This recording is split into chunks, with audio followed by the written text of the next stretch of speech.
I was going to address this question, I think I'm going to bring word here to Ms. Healy Abrams, because I know what the answer from the Congress is going to be.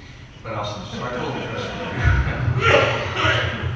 The Affordable Care Act 2010, which President Obama signed into law. It extended health coverage to about 30 to 35 million of the 46 million Americans without any coverage. There were costs. There are fines, taxes, whatever you want to call it, on people who don't buy insurance. There is an excise tax on manufacturers of medical equipment. There will be, I think in the year 2016, very expensive plans will be taxed. It's unclear whether the insurance company pays the tax or whether the consumer does. Given all that, would you have voted for it? Well, there's things about the Affordable Care Act that I absolutely think are very important, and there's things about it that I don't agree with. I'll talk about both. First is the things that I agree with is absolutely that we should make sure that we provide affordable health care to all Americans.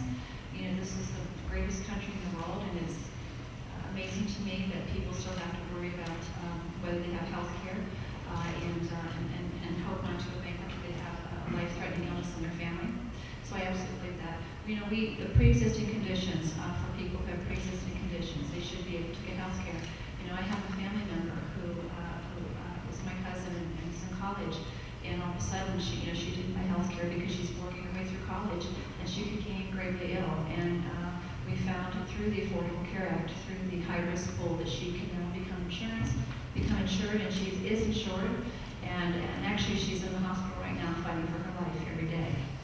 And her parents were trying to put a second mortgage on their home, cash in their retirements, do anything they could to save her life. And so these are very important pieces in this Affordable Care Act, making sure that our insurance isn't canceled, that we hit our lifetime limits, making sure that our children are covered until they're the age 26 as they grow up and go through college and are looking for jobs. It's very important. But there are things about it that I didn't care for. It doesn't do enough for small businesses. As a small business owner, one of the highest things, as I mentioned before, is healthcare costs. And my healthcare costs that I provided, my healthcare that I provided for my employees would go up every single year from 25 to 35%. Every single year. Because I had a small group of lives.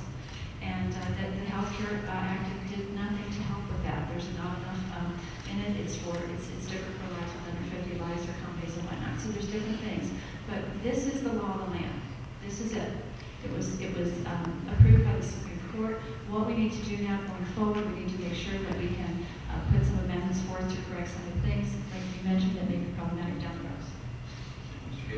Well, first of all, yes, the law of land right now. Remember, this thing was passed. It was passed by a Democratic supermajority filibuster-proof Senate. That's only the third time in our history, in the last 100 years, that the one party's had that all under control. Passed at midnight on a Sunday night, and nobody knew what was in it. Nancy Pelosi said, we got to pass this bill so we can find out what's in it. Well, guess what? We've been finding out what's in it, and it's not good. I think we do need healthcare reform because we've got to address the quality issue of service and cost. And first, I got two principles that I hold to the reforms that we do when we repeal Obamacare. The first reform, the principle should be that the patient-physician relationship should be enhanced. I want you and your physician to determine your health care and not a 15-member bureaucratic board called the iPad board that would make decisions of what they're going to pay for under Medicare and Medicaid. That's just un-American. The second principle, anything we do should address the escalating costs. There's lots of things we can do there. Health savings accounts, I got a real good idea about that. Obviously, tort reform, the defense of medicine, health savings accounts can work into that. Portability between care, it's the only thing that we can't take insurance across state lines. You can for your auto, P&C. There's lots of things we can address to bring down the costs. But we've got to incorporate free market principles. Competition is a good thing. It lowers the cost and it improves the services. If we end up like other models, we will not. What happens to research and development? We've made great strides in this country. Heart research, cancer research. Who's going to pay for that in our government system when they can't able to pay the cost of health care for patients?